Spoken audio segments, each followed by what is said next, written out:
Hi friends! I really liked the reference from that masterclass, so I decided to make my own tutorial based on this girl with the umbrella. She's not that complicated to paint, and it's a great chance to practice a bit of figure drawing. Before we begin, let's take a look at the colours we'll be using. It's best to pick them in advance. First, ultramarine. It gives us beautiful granulation. Then, a violet tone, which I'll mostly mix with ultramarine. I'm not using pure violet, but you totally can. Just make sure to mute it a bit. Some violets, like the one in the sonnet set, are super bright. Next, we'll need something close to a burgundy, or maybe even more of a reddish purple with a touch of brown. You can experiment a bit to find the right shadow colour. That rich, moody tone we'll use in the darker areas. That's pretty much it for the colours.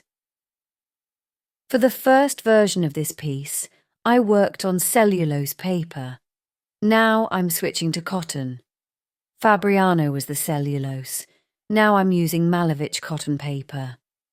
I recommend using thicker paper for this one because we'll be doing some wet washes and we don't want the paper to buckle too much. Okay, let's start. First thing I do, as always, is sketch out the placement of the girl.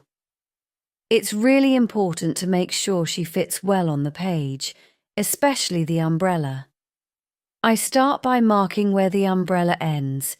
Then I use a kind of jointed, doll approach to sketch the girl's legs. Honestly, the trickiest part here is getting the pose of the legs right. They need to feel balanced.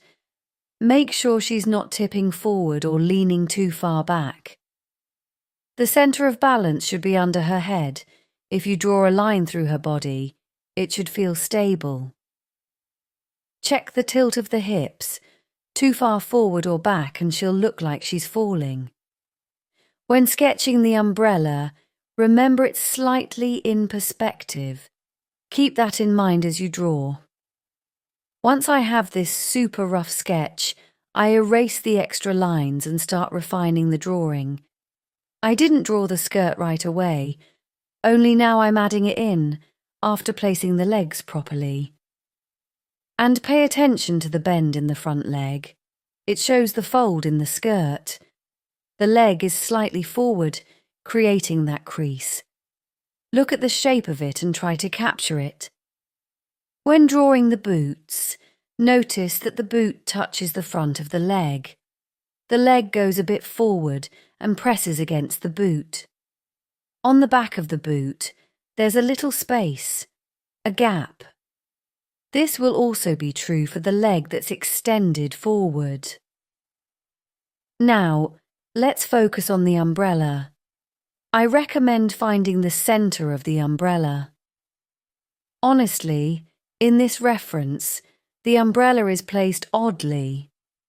It's a bit hard to figure out its exact position relative to the girl, but I think it's just partially covering her. So, let's start by finding the middle. The centre is a bit higher, right at the top.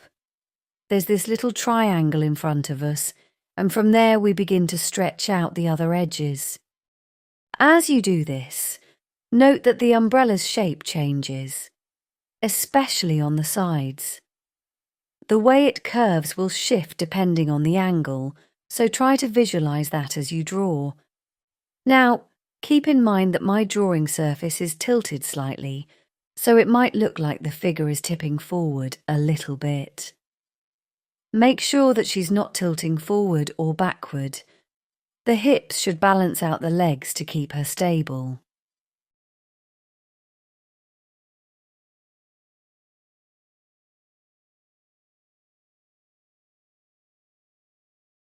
Now I'm adding some raindrops using masking fluid. Let me remind you how to use the masking fluid. There's a tip that if you soak your brush in soapy water, the fluid will stick less to the brush. Honestly, I haven't noticed much of a difference, but you can try if you're having trouble. If the fluid keeps sticking to your brush too much, try working quickly to prevent it from drying on the brush. After using it, make sure to wash your brush immediately. Also, it's best to use an older, stiffer synthetic brush for masking fluid. Not a good expensive brush, because the fluid can damage it. Now, look closely. When the girl raises her leg, you'll see water splashing forward. The back of the splash will be a bit foamy, like water spilling off her leg. The splashes in the front will be sharp, more direct, coming from the spot where her foot was. The splashes can also shift direction a bit. The further from the foot they are, the more they spread forward, not so much upward. They kind of fan out from the foot at an angle. Then I noticed something. I felt like the umbrella was a little too low, too flat looking. So I'm gently raising it up a bit now with a pencil, since we haven't started painting yet. I'm just tweaking the shape slightly to make it look more natural.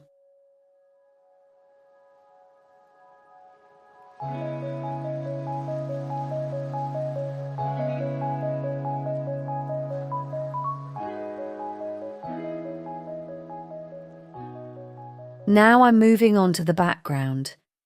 The masking fluid is fully dry, nothing sticky anymore, even though the surface might feel slightly tacky.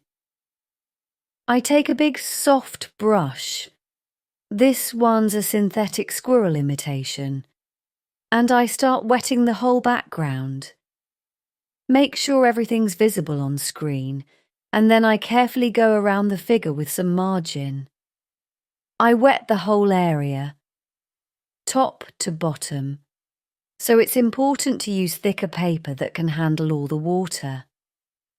Cotton dries slower, which is perfect. With cellulose, you'd have to work super fast to stay ahead of the drying. Now I start laying down some colour. I go in with ultramarine, pretty intense. This cotton paper from Malevich really absorbs pigment, much more than cellulose, so keep that in mind. Then I add a bit of violet, or even a mix with Carmine if you want something deeper. But try not to go too bright, especially reds, or the background might overpower the umbrella. I'm using a colour I bought recently, kind of a burgundy violet mix, but you can just mix Carmine and ultramarine for a similar tone. I'm working wet on wet, using a lot of paint and letting it flow. This paper holds onto the paint. It almost sinks in, which gives a very soft, velvety look. You'll see some little puddles forming. That's normal with this much water. This brush holds water really well too, so I tilt the board a bit and let the colour move. Keep an eye out when waves or ridges start forming in the wash. If you see pigment collecting there, try to lift it quickly. Because once those hard edges settle, it's harder to fix them later. I add a bit more pigment here. It started bold but spread out nicely. There's still plenty of water on the surface, so it stays soft and fluid. Now, we need to pull things together a bit. And of course, remember, watercolour dissolves in water. It soaks into the paper and spreads out in the wash, so don't be stingy with the pigment. If your paintings often look a bit pale and you want richer colours, pay attention to how much paint you're using when working wet on wet. Colour tends to fade out. It gets diluted in the water and absorbed by the paper. These little water movements, the way the pigment flows, they can look beautiful on paper. And if you need to control it a bit, just blot the extra water gently with a tissue, like I'm doing now on the figure. The paper there is still dry, so no water is going to run into that area. Now I'm going to sprinkle some salt on the painting. I've already blotted away any puddles. The surface is just damp, not wet. If there's too much water, the salt will just dissolve. You can use any kind of salt, really. No need for big crystals. I'm using regular kitchen salt, medium grind. On cellulose paper, where pigment sits more on the surface, you'll get a strong reaction. The salt pulls moisture from the paint and forms those cool textured blooms. Especially with bigger crystals, the effect is more dramatic. When the salt dries, you can either brush it off or gently blot the darker spots around it if needed. If you're using cotton paper, though where pigment sinks deeper into the fibres, the salt effect might be less intense. It really depends on how much pigment is sitting on the surface. Also, the pigment type matters. For example, ultramarine is heavy and doesn't move as much. So in a wash with both ultramarine and, say, carmine, carmine will be pulled toward the salt, but ultramarine will kind of stay put, creating soft blue areas with pink edges around them. Thanks for watching my videos. Don't forget to subscribe and give this a like if you enjoyed it. You can find more tutorials on my Patreon. The link is in the description. And any support or donations are always appreciated. Let's keep going. Now I'm starting with colour. I'm using a warm red. At first I apply it lightly, then slowly build up the intensity. I leave a tiny bit of space between the background and the figure. The background is already dry. You can see the salt marks in there, those soft crystal-like textures. I keep adding more colour slowly because I want to keep the blend smooth. If you go too heavy with the paint right away, you might not have enough time to spread it out, and it could leave a harsh stripe instead of a nice even wash. So for the first layer, I apply a thicker layer of colour. Then I add more colour to the wet wash. Notice on the left side, try to fill in that area too. Basically aim to fill in the space in triangular sections. Ideally, there should be no clear boundaries, no stripes. But if you can't do it all at once, leave a good amount of water around the edges of the colour areas. I've left a damp puddle here so it doesn't dry into a harsh stripe. Now I'm mixing a dark violet, kind of a burgundy violet for the shadow on the umbrella. When adding colour to a wet wash, I try to work mainly with the tip of the brush. This way the paint kind of slides off the brush. If you use the whole brush, you'll end up dragging the pigment around, which is not what we want. So in wet-on-wet techniques like this, use the tip of the brush to introduce colour into the wet wash. Now, the darkest part of the umbrella is the left segment, which is closer to us. The part farther away is a bit lighter and the brightest, reddest section is on the right side, closest to us. The right side is the warmest. You can set those directions now. You'll notice I hold the brush almost perpendicular to the paper. I'm only using the tip to touch the paper so the strokes are very light. I hope you can see, even though I'm blocking the view a little bit with my hand, but the brush is positioned that way on purpose.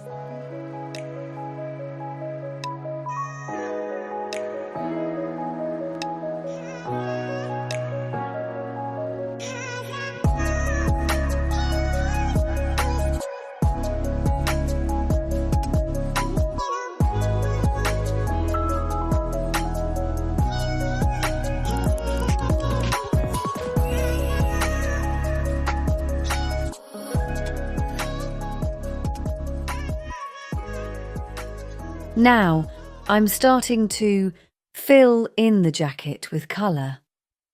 I'm using a loose free technique to sketch out the left edge of the jacket. It's a burgundy red shade, similar to the umbrella colour. The jacket itself is a warm reddish tone, so I'll start by setting the fold direction. For the folds, the light comes from the right side, so the lighter colour will be on the right, and the shadows will fall on the left. You can even leave a small white highlight to create the effect of light shining through. As you can see, the folds near the waist are more upward. The leg is lifted, so the fabric folds upward in a gentle curve.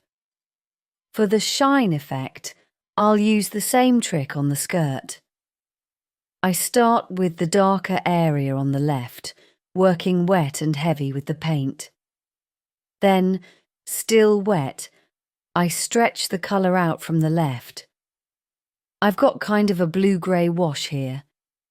You could really pick any cool blue, it doesn't have to be exact. While it's still wet, I drop in a few violet shadows right into the wash. You'll see the folds on the skirt tilt diagonally, and I leave some bits white for the legs peeking through.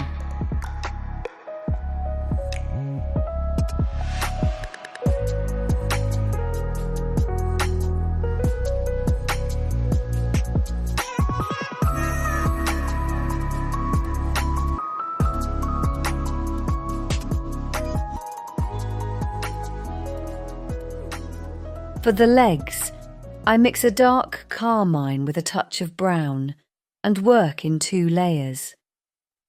That same violet shadow sits on the left side of each leg.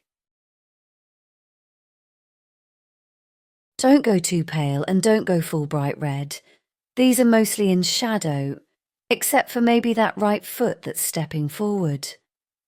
For the boots, I mix a dirty violet, not black, not brown, to keep everything in harmony. I use exactly the same approach as with the skirt and jacket. Outline on the left, then stretch out the wash for a single layer light and shadow effect.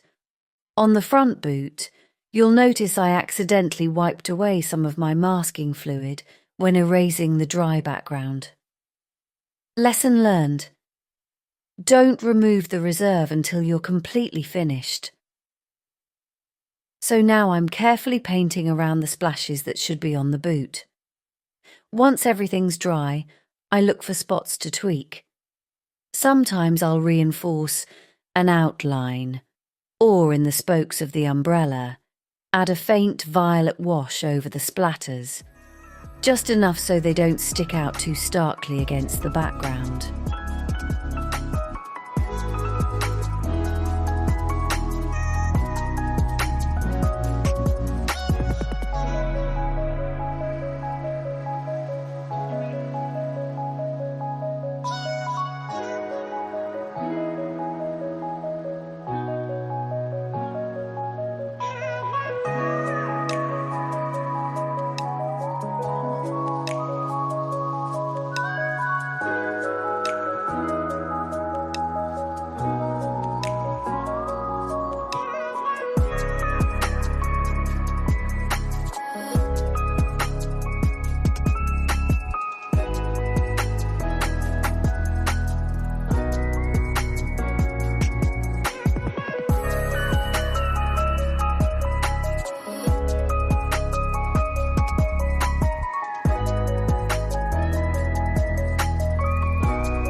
I finish with small detail strokes here and there. Maybe the paint ran a bit on the umbrella.